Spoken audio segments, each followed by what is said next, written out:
From on this, we're joined by Bharath Reddy in Bengaluru. He's a fellow on high tech at the Takshashila Institution. Welcome to the program, Bharath. Now, with Samsung stock now up 6%, has the suspension of the strike eased concerns of disruptions to both the chip-making industry and the broader South Korean economy as a whole? Yeah, thank you for having me. I think there was a lot of intent from both Samsung as well as the government in power to get this resolved. So Samsung, as we were just discussing, makes up around 12% of the GDP, and a hit to their operations would have spillover effects on the entire economy, right? So, for example, the Bank of Korea had estimated that it could be as much as 0.5 percentage of the GDP growth that was expected this year. So both Samsung leadership as well as the Korean government were invested in finding a quick resolution to this, and the labor minister was also involved in bringing these talks to a conclusion. So you've seen that.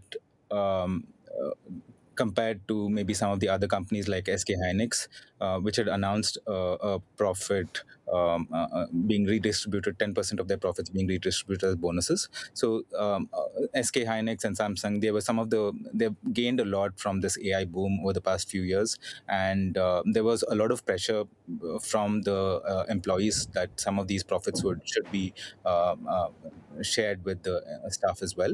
And I think with the recent,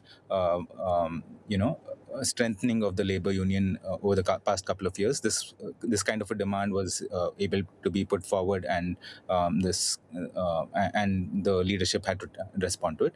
But now that you see that there is some kind of acknowledgement of these demands and a recognition of how important it is for them to ensure business continuity. So this, you can imagine that there's going to be a resolution to this shortly, because all parties seem to be aligned on what they want. So Samsung had said the bonuses demanded by the workers' union would impact its future AI investments. What's changed now for them to compromise? I think there is a lot of expectations of, despite these concerns of an AI bubble, expectations of these investments, heavy investments into the AI infrastructure, are expected to continue for a long time. So Samsung knows that this is going to be a reality, and they're prepared to be able to, maintain continuity to be able to meet that demand, right?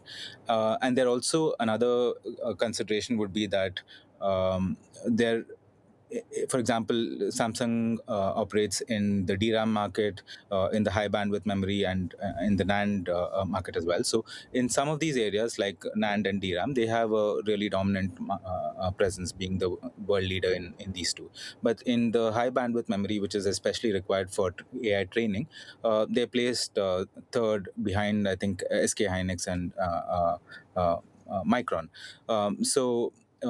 Now, Samsung is trying to scale up their presence. They're trying to strike a deal with NVIDIA for their Rubin platform, and at this time when they're trying to have these kind of testing and qualification for rolling out onto this platform, a disruption like this would have impacted their plans to enter this market. So, I guess the timing also is a crucial factor in getting some of the agreements that we have seen in place. And are similar scenarios likely elsewhere as the AI sector sees exponential growth in recent years? We see that there are a lot of bottlenecks in the build out of AI infrastructure. So you see that the GPUs, which are used to train AI or for inference of using AI, and even the memory chips, these are specific areas where you see that there are the supply is still not able to meet the demand. So there are lead times of several months for bulk orders of these GPUs or memory chips. You also see that it takes time for new fabs to be set up, and so the demand has not scaled up to meet the the supply has not scaled up to meet the demand. So you expect that there's going to be a higher demand for these chips than what is possible to produce.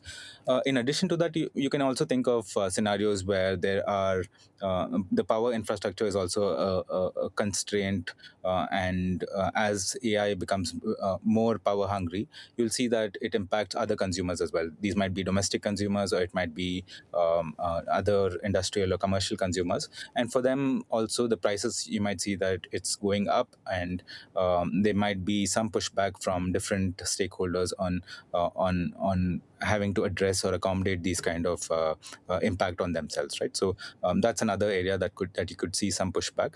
And lastly, I guess at a more larger societal scale, you see that a lot of these investments are being used to build out AI infrastructure, which on the margins might displace a lot of jobs. You see that in the IT industry, for example, or some of the lower scale repetitive jobs like BPO or outsourcing, those kind of things, you see that the impact is already visible, and you'll see more and more voices being raised as concerns about these massive investments are actually displacing jobs instead of creating more jobs. And that's, I think, a tension that society will have to grapple with at some point, because you'll see that capital is leading to higher returns than labor, and that has consequences for the job market, for livelihoods, and so on, right? So that's again a bigger concern that we'll have to grapple with. Right, we'll leave it there for now. Bharath Reddy from the Takshashila Institution, thank you very much for speaking to us here on TRT World.